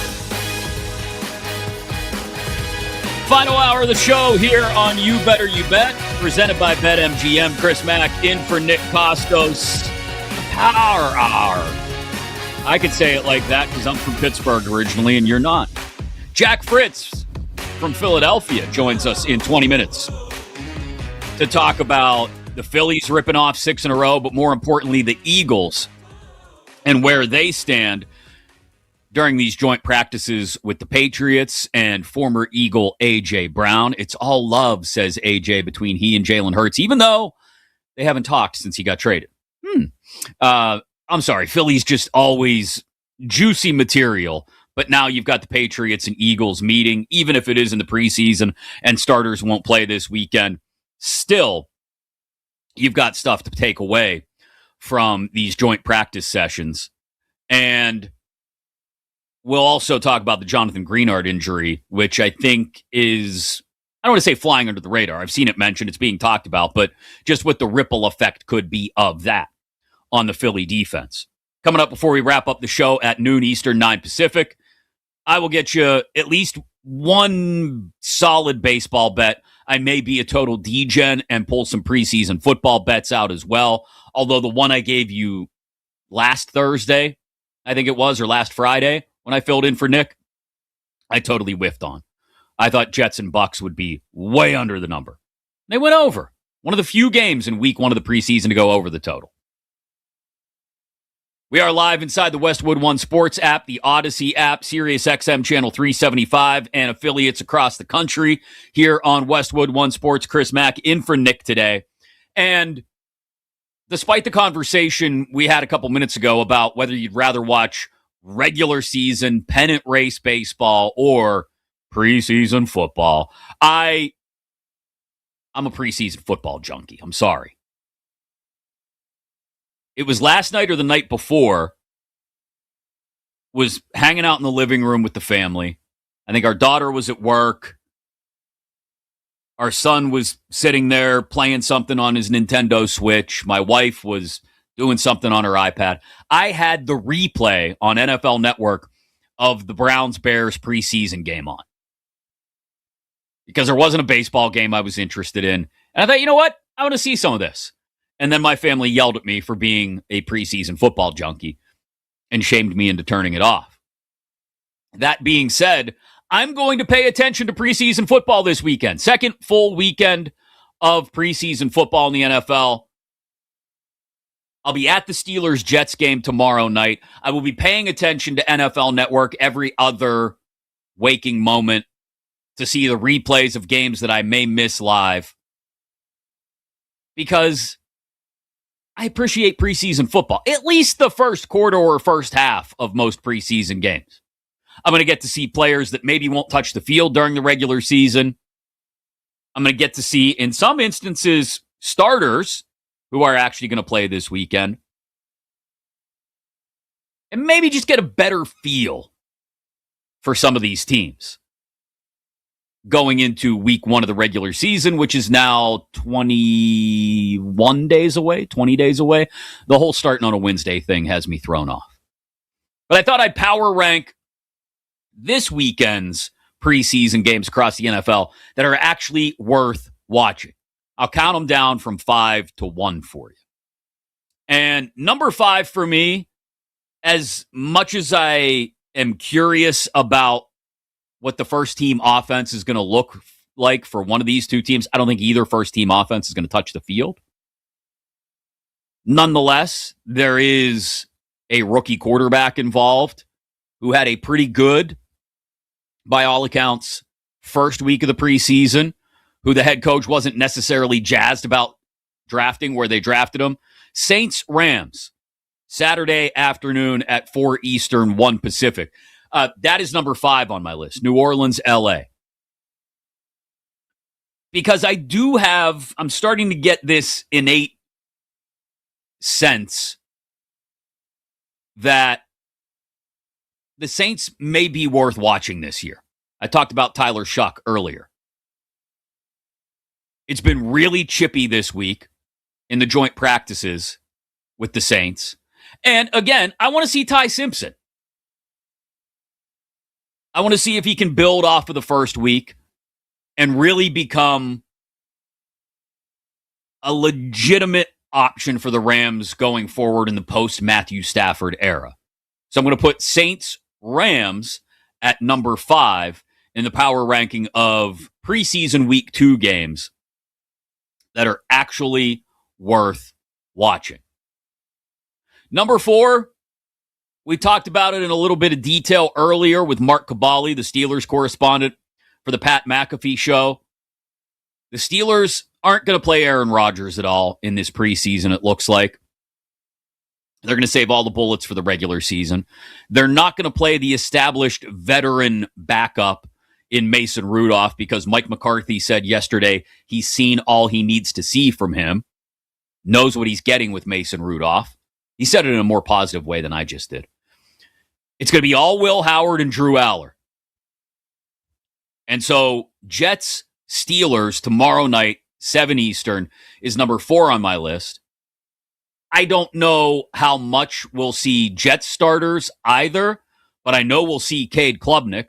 I know we'll see a lot of Will Howard. I know we'll see a lot of Drew Aller.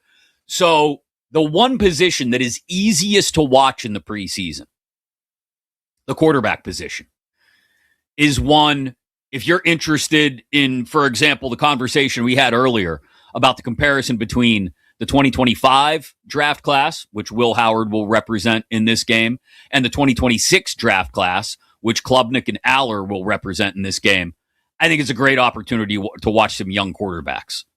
So Jets Steelers at number 4 in my power ranking of the 5 preseason games this weekend that may actually be worth watching at some point.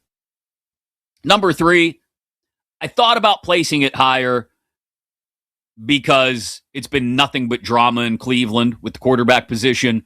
Browns-Bills, Saturday afternoon, 1 Eastern, 10 a.m. Pacific, in the beautiful new Highmark Stadium, where almost everybody can see the field.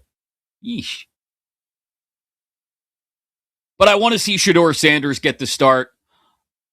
I want to see if he can actually push Deshaun Watson for the starting job. I've said it throughout the offseason, through training camp, and I'll continue to say it into the regular season, regardless of who the starter is going to be Deshaun Watson. We talked to Ken Carman about that last week here on the show, that it should be Sanders. Not because I necessarily believe that he's that much better than Deshaun Watson, but because you got to figure out what you got in him. So you know if you got to dip back into the quarterback pool next year, as everybody expects you to do. I get it. You can't get out from underneath the Watson contract right now. And so Jimmy Haslam, the owner there, is going to push Todd Monken to start Deshaun Watson and at least get something for the gajillions they're paying Watson. I think that's a mistake. I think they should see what they have in Sanders. Shedeur gets a chance to run with what passes for the first team offense. See if he can build some chemistry with Concepcion and Boston. I'm curious to see how that works. Cleveland, Buffalo, Saturday afternoon at 1 o'clock. That's number 3. Number 2 on my list, I mean, it's the first overall pick in the draft, and he had a pretty good performance in his first preseason game. Raiders, Texans. And that one is tonight on ESPN, I believe, at 8 Eastern. Mendoza against the Texans defense. Now, I don't know if there will be any starters out there for the Texans defense. I don't care. It's still the Texans defense. And I want to see how much pressure they generate on Mendoza, how he handles that pressure when he's on the move. What do the off-platform throws look like? Can that offensive line actually give him some time to operate from a clean pocket? I think it's also, what do we call it? The lid lifter. The first of this second weekend of the preseason. And it's on national TV. So unless your team's involved in a pennant race in baseball, I think you're probably paying attention to see how Fernando Mendoza's work goes for the Raiders against the Texans tonight. That's number 2. What could possibly rank ahead of the first overall pick in the draft? Getting a chance to play some more against a playoff team from last year. Number 1, Chiefs, Bucks, Saturday night. Again, no Chiefs starters are going to be involved in this one. I'm not as curious, although I do want to see, depth pieces in the receiving core for the Chiefs. Some of the depth guys on defense. But that's not the attraction here. The attraction here is that you're going to get starters from Tampa. Todd Bowles saying 8 to 15 plays, which means a drive or 2 of Baker Mayfield. And the prologue to the Baker Mayfield, I don't know if you could really have a revenge tour when you haven't left a place yet. But when you've decided to cut off contract negotiations because you felt insulted by the offers you got, I fully expect Baker Mayfield to play balls to the wall this year. Sorry, kids, earmuff it. Baker Mayfield is going to be a man on a mission this year. It's a preseason game, so I don't think we get peak 110% Baker trying to run through a wall in a preseason game. But I want to see it anyway. I want to see Baker out there this year, all year, and it starts Saturday night with some preseason action against the Chiefs. No Vita Vea, even though the extension got done. It was announced yesterday. I'm just here for Baker Mayfield. And that's why it's number 1 on my power ranking of the 5 preseason games worth watching this weekend. Saints, Rams, number 5. Jets, Steelers, number 4. Browns, Bills, number 3. Raiders, Texans, number 2. And despite I guess there's a chance we'll see Nussmeier for the Chiefs. Other than that, none of the drafted quarterbacks from the last 2 seasons being involved. Number 1 for me is still Chiefs, Bucks. So those are my power rankings of the 5 games that I'll spend at least a little bit of time watching this weekend. I know if your baseball team is involved in something important this weekend, you may pay no attention to these preseason games. And even if you pay attention to them, I think there's an important caveat here. It's what we call the Kenny Pickett theorem. That even if you see really good things from a young quarterback in the preseason, you got to pump the brakes and wait for that young quarterback to actually see regular season action against legit first-team defenses before you start to put too many eggs in that young quarterback basket. But that's what the preseason, again, is all about. Watching young guys and the opportunity they get to play and what they do with it. Regardless, I know, again, another caveat you can throw on it if you want. Another qualification. Well, he played with the second-team offense against a second-team or third-team defense. Yeah, you can throw that out there if you want. I think as long as you go into preseason games understanding that there are takeaways to be gleaned from what you're watching, while also acknowledging you're not going to allow yourself to put too much stock into those takeaways, it can actually be informative. Especially when we're talking about the easiest position on the field to watch during football games, the quarterback position. And each of these games that I've ranked has some sort of compelling quarterback storyline to watch. So there's my power ranking for you today on You Better You Bet. Chris Mack in for Nick Kostos here on Westwood One Sports. In Philly, they've got both pennant race baseball and preseason football to pay attention to this weekend. Although it's been more about the practices with the Patriots this week, because I don't think we'll see any starters from either side in the preseason game between New England and Philly. And coming up, while A.J. Brown has said it's, quote, all love with he and Jalen Hurts as those two teams practice together, how are Eagles fans handling all of this? Plus the Jonathan Greenard injury, and the Phillies have won 6 in a row now. So we'll go deep on Philly, especially the Phils and the Eagles, with Jack Fritz of WIP in Philly. He'll join us next right here on Westwood One Sports.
Welcome back to You Better You Bet, presented by BetMGM on Westwood One Sports. You know what? Let's just, for a moment, appreciate Roy, who's been on the board today, filling in for Laura. He's never worked with me before. Chris Mack filling in for Nick Kostos here on Westwood One Sports. And it's almost like Laura left him a list of the music that she knew I would appreciate. Hoobastank, my friends. You Better You Bet is presented by BetMGM. Live inside your Westwood One Sports app and the Odyssey app and on Sirius XM channel 375. You can also watch on YouTube. YouTube.com/@thekostos, TheKostos. Again, Chris Mack in for Nick today. Before we wrap up, I'll get you our 3 favorite moments of the show, our 3 stars of the day. Plus, I do have a baseball bet for a game that really doesn't mean anything, but has an interesting dynamic anyway. And yeah, I may go full D-Gen and throw a preseason football bet at you as well. If you're in Philadelphia, you've got both preseason football to pay attention to and a pennant race in baseball, as the Phillies are 4.5 back of the Braves in the NL East, 2 games up on the final wild card spot, and have ripped off 6 wins in a row. We'll talk about the Phils, but more importantly, all that A.J. Brown, Patriots, Eagles drama with Jack Fritz. Catch him afternoons on 94 WIP in Philly. Also, the host of the High Hopes pod. And we'll get to the baseball, which I know Jack loves dearly. But let's start with the wonderful, beautiful drama that is A.J. Brown and the Patriots practicing against the Eagles the last couple of days, Jack. And A.J. saying it's all love between he and Jalen Hurts, even though they haven't talked since he was traded. Credit to AJ for trying to convince the Philadelphia media to be positive. It's a hell of a chore, but he tried yesterday. How are Eagles fans reacting to these joint practices between Philly and New England? Well, I don't think they're handling AJ kind of going off very well. They keep quote tweeting the video saying, "Well, actually, he's out of bounds here," or "Well, actually, Drake May would have gotten sacked." So I would say there's a little bit of copium happening right now in Philadelphia, as AJ Brown seems like he is dominating these 2 days of practice. Yeah, he's looked really good. I know none of the starters are going to see the field really from either side in this preseason game, so it's been more about the joint practices. AJ, again, credit to him for trying to take the high road, even though he was the one who pushed for the divorce. From the Eagles side of things, how do Jalen Hurts and the organization look like they're handling these joint practices?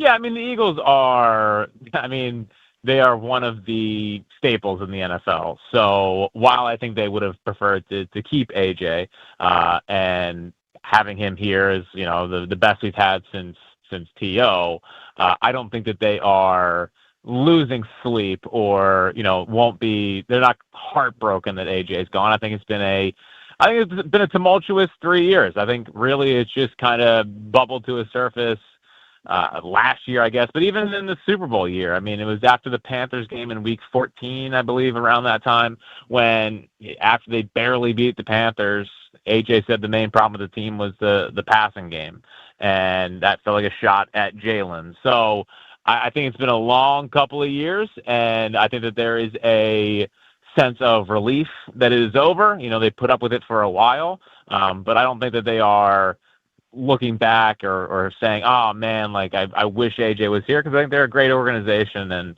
and I think they had a lot of self-confidence in themselves to rebound and bounce back after the AJ thing. Jack Fritz and 94 WIP with us here on Westwood One Sports. This segment sponsored by Progressive Commercial Insurance, protecting small businesses with affordable coverage options. Get a quote today at progressivecommercial.com. What's the connection between Jalen Hurts and Devontae Smith, and maybe even Mekhi Lemon to a lesser extent, looked like to this point throughout camp in the preseason, Jack? Well, it's been tough because Mekhi Lemon hasn't practiced since OTAs and has not gotten out there either of these 2 joint practices as he's working his way back from a leg injury.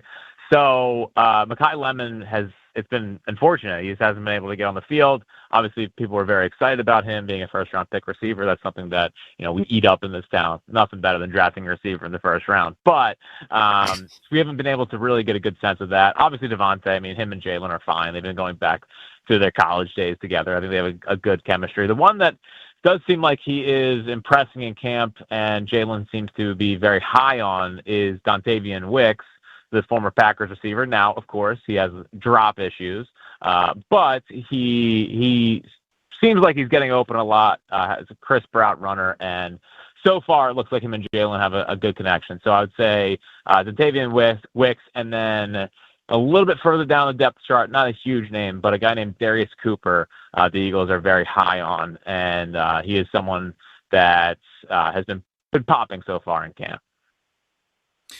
There's been a lot of focus on the under center work because that was the one thing that came out with the big report in the offseason. Jalen doesn't like to work under center. Sean Mannion's coming in, him and Sirianni. They want Jalen to work from under center more. I'm sure there's somebody, because this happens at every team's training camps and practices, who is literally charting the number of times Jalen Hurts has been under center and how many shotgun snaps and how he's looked with both. Does Jalen Hurts look like he's taking to whatever changes Mannion has made to the offense so far? Yeah, I think he's very bought in because I think the Eagles are making sure that he's very bought in. I think that he is trying to do it. I think that it's been met with mixed results. He has thrown heading into today, he had thrown 10 touchdowns and 9 interceptions in camp. I know today he has two touchdowns and an interception. So again, it's been a little bit mixed results.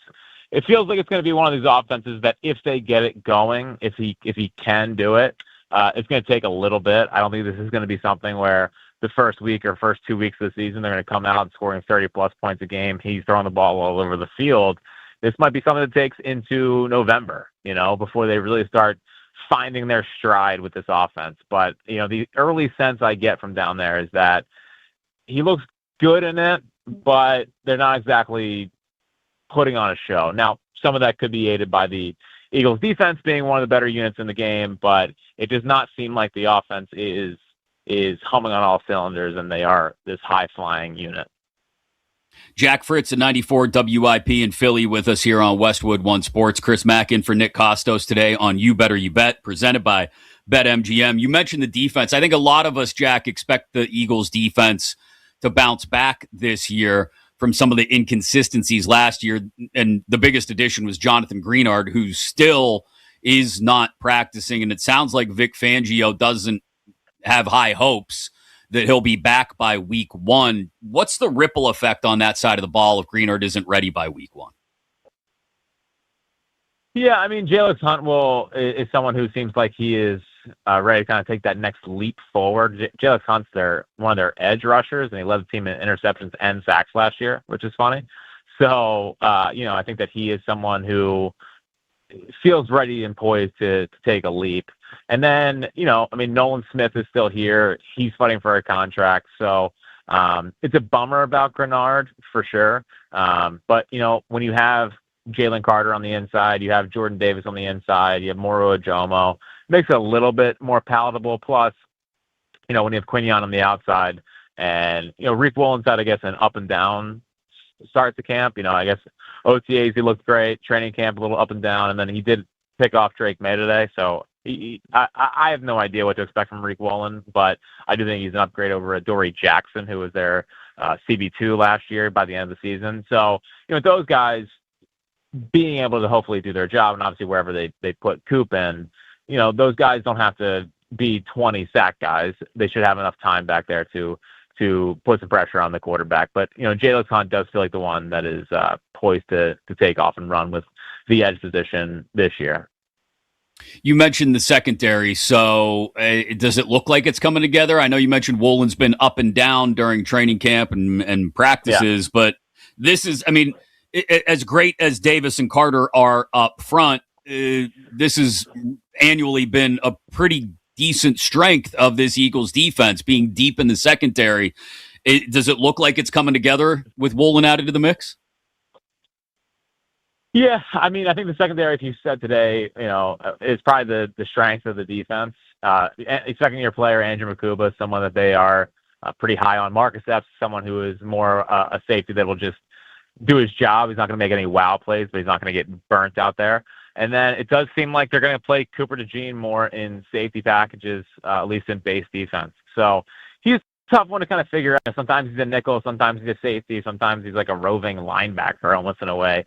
He's really just a football player. But with Coop and Quinion and whatever they can get from Reek Woolen, again, I think he's better than the 30-year-old version of Adoree Jackson that played out there last year. So I would say that the secondary right now is the strength of this Eagles team.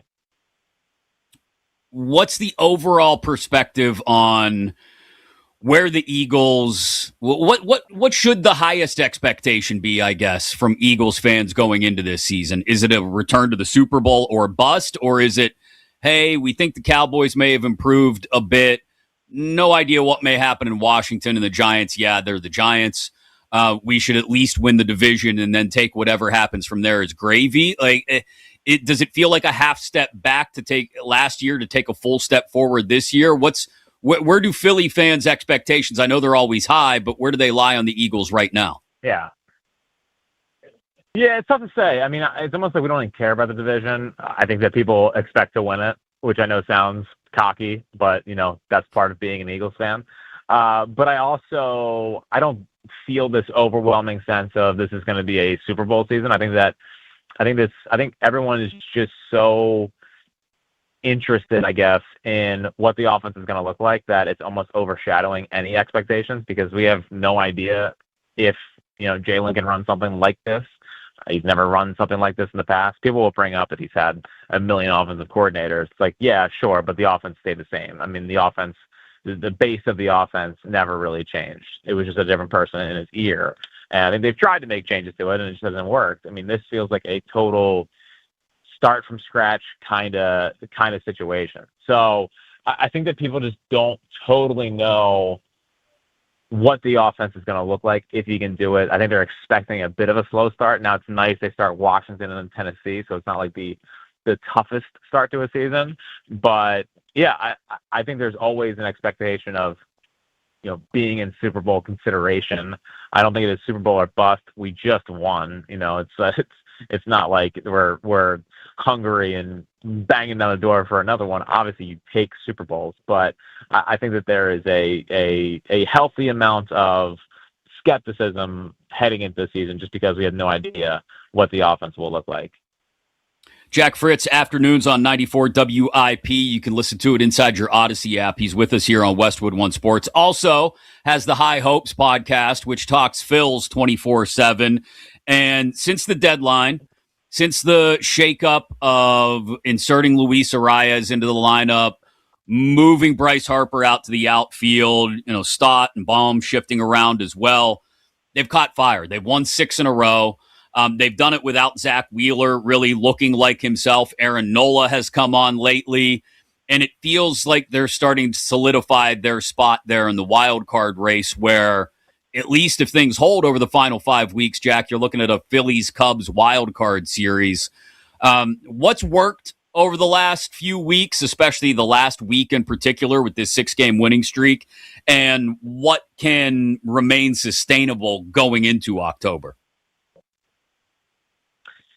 Yeah, so, I mean, what has changed for them is, and I know this is going to sound crazy, but I promise you, I'm not lying. Apparently, they had a meeting with the offense, and, Mattingly's in there, and hitting coach Kevin Long's in there, and they have their assistant hitting coaches and hitting analysts, the whole hitting operation. And apparently, they had a meeting, and they told the hitters, you should go up there with a plan at the plate. I'm not lying to you. That is what happened. And the players said, okay, let's do it. So for years, we have just complained and complained and complained of, it looks like they go up there without a plan when they go up there. And it seems like the fans were right. They were not going up there with a clear idea of what they wanted to do. And now they have a plan to play Phillies, and it has totally turned their season around. Obviously, I'm sure there is more nuance to it than that. Be aggressive within your plan. Don't deviate from your plan. But I think the main takeaway is they are committed to passing the baton. They're committed to taking their walks, base hits, and not waiting around for one of these guys to pop a home run. I think it was a wake-up call for them. I guess in that meeting, they broke the news to them that they had the lowest team OBP in baseball, and I guess they used that as a point of pride to really hone in and be okay accepting their walks. So, yeah, I think that there's just been a commitment to each other in a way, like, hey, we're going to go down. If we're going to go down, let's go down together. Let's go down having a plan. And, yeah, I think the guy that has really spearheaded it has been Bryce. I mean, Bryce, since the Arise edition, has an OBP over 500. He is walking all the time. I think he is also proving a point to David Dombrowski of, hey, if you have someone with a pole setting behind me, yeah, I'll take my walks.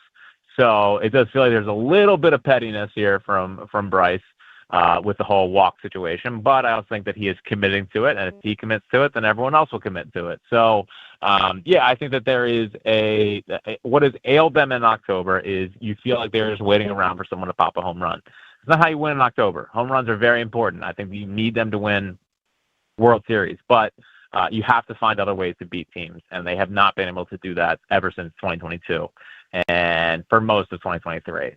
But, yeah, I think that there is a commitment to having a plan. I think that's really helped them. Aaron Nola's been a really resurgent guy.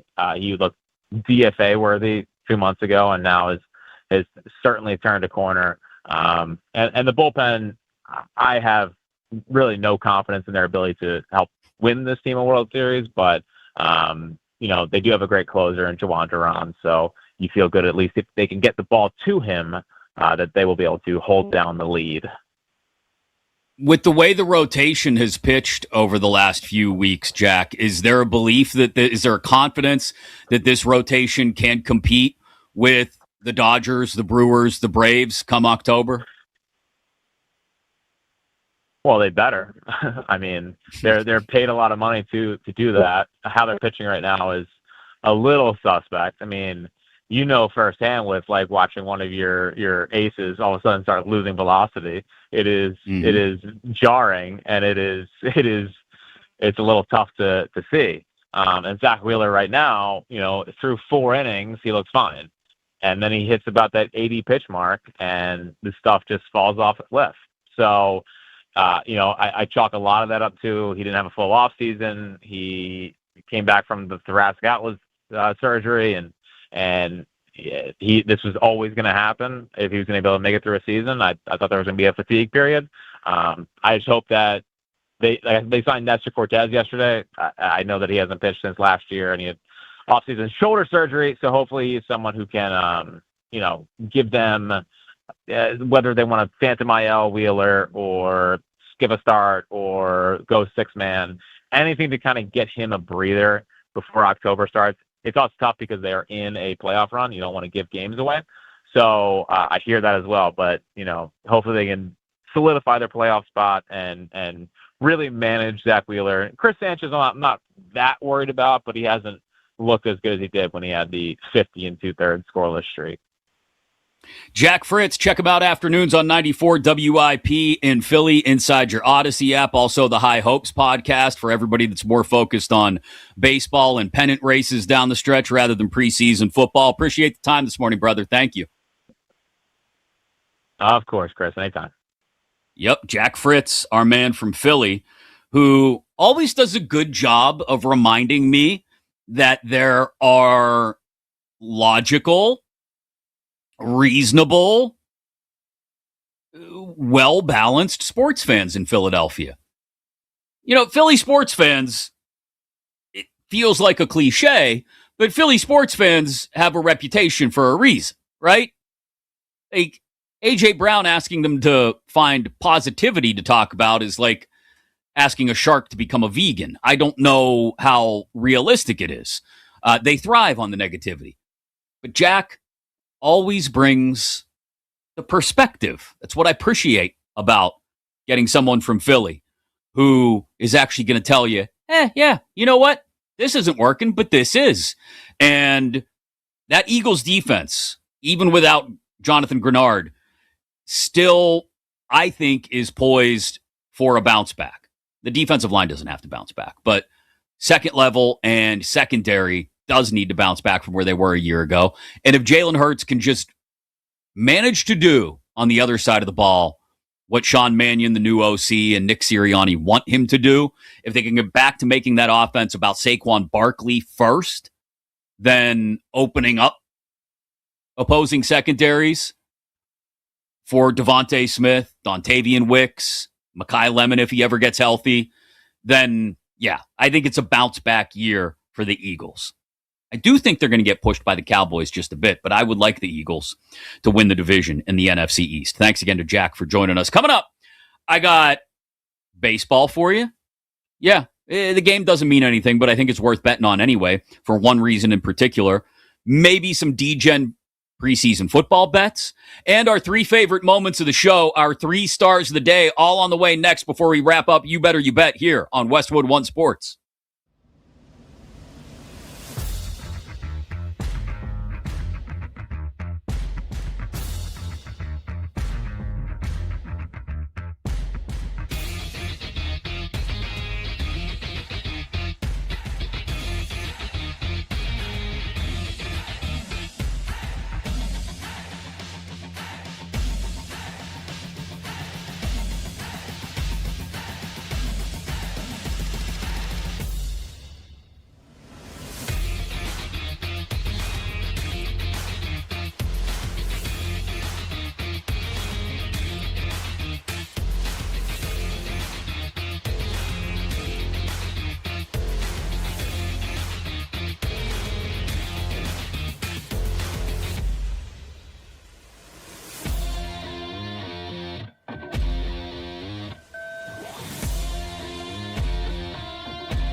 Welcome back to You Better You Bet, presented by BetMGM on Westwood One Sports. I know it's a bad idea, but I'm going to do it anyway. E-Gen preseason football betting in just a second. Plus, our 3 favorite moments of the show, our 3 stars of the day coming up. Chris Mack in for Nick Kostos here on Westwood One Sports.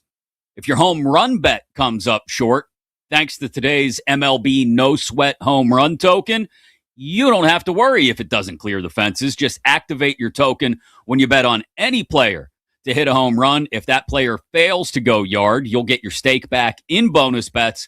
Download the BetMGM app today, and please gamble responsibly. So I do have a baseball bet or two I want to give you with good reasoning behind each of them. I'm going to start, though, with a D-Gen preseason football bet. Most of the games in the preseason, if you do any betting on preseason football, go under the total, especially earlier in the preseason. And we're still only in week 2 of the preseason. So I'm going to do a dumb thing. You don't have to tail this. Please gamble responsibly, which in some cases involves not tailing me. I'm going to go with an under parlay on the 2 preseason games tonight. Raiders-Texans is down to 38 now. If you can get it at 38.5, take the under. Niners-Chargers, also 38.5. We parlay the 2 unders. We get like plus 260, I think it is, at BetMGM. Also, baseball bets. Yes, baseball bets. How about this? I saw this pop up on my feed just a couple minutes ago. Cardinals play the Reds this afternoon. Get started in less than an hour. And Brady Singer is getting the start for the Reds. And you say, Chris, I have no interest in this game. How about this, though? Brady Singer, as a dog, at home, in day games, the Reds have gone 16-0, 16 in a row in the last 16 such starts with Brady Singer on the mound. I think that calls for the Reds on the money line at minus 105 at BetMGM. Sometimes it's a trend, sometimes it's a trap. I'm going to ride the trend this time. And also, Royals on the run line, looking for a sweep of the A's this afternoon. Randy Dobnak on the mound. The A's bullpen has collapsed in this series. Royals are 5-1 against the spread in Dobnak's last 6 starts. This will be his first time as a favorite, though. Something to keep in mind, but I'll bet the Royals on the run line, laying the 1.5 at plus 145. So there you go. A couple bets for you before we wrap up the show. Let's get to our 3 favorite moments of the day, our 3 stars. Hit it, Roy. 3. Trying to get it through the air. He goes deep for Higgins. Caught. Higgins. Touchdown, Texans, 75 yards. Kenny's favorite, Rich Eisen on the call on NFL Network. Jaden Higgins out for the year with an ACL. I mean, the Texans' defense is why they're as good as they are, but they're going to go as far in the postseason as C.J. Stroud and that offense take them. The Higgins injury, a massive blow after the year he had last year. Something to keep an eye on as we progress toward the regular season. Our number 2 star. 2. Honestly, I think if I'm betting right now, I would say it's a really good chance that they keep 4. I think Will Howard have to, even if he does look like garbage Friday, I think that the minds are already made up that they're keeping all 4 of these guys. I could be wrong, but that's the feeling I get right now. Mark Caballi, Steelers correspondent for the Pat McAfee Show, joined us to talk about the crowded Steelers quarterback room. Yeah, increasingly feels like they're going to keep Mason Rudolph, Will Howard, and Drew Aller all behind soon-to-be 43-year-old Aaron Rodgers. Howard and Aller will be the only quarterbacks to play for the Steelers against the Jets in their preseason game tomorrow night. Our number 1 star? 1. they're not heartbroken that AJ's gone. I think it's been a tumultuous 3 years. I think really it's just kind of bubbled to a surface, and I think that there is a sense of relief that it is over. You know, they put up with it for a while, but I don't think that they are looking back or saying, oh man, like I wish AJ was here, because I think they're a great organization, and I think they have a lot of self-confidence in themselves to rebound and bounce back after the AJ thing. Jack Fritz, afternoons on 94 WIP in Philly, joining us to talk Phils and Eagles a couple minutes ago, saying, yeah, the Eagles aren't looking back in anger. They're not regretting the A.J. Brown deal, even if he has had a couple of nice practices for the Patriots against them in their joint practices. Won't see any starters in that matchup this weekend between New England and Philly. But definitely, they brought the drama, as anything A.J. Brown and Eagles related is always going to do. We appreciate Jack joining the show, as well as Kabali earlier. Appreciate each and every single one of you, whether it was inside the Westwood One Sports app, the Odyssey app, on Sirius XM channel 375, or on affiliates around the country. Bleck and Abdallah are up next. I'll be back in for Nick again tomorrow. We'll talk more preseason football and pennant stretch drives in baseball as well. Thanks to Roy. Thanks to Kenny. Thanks to Tyler. Thanks to Mike and Dan. This is Westwood One Sports. This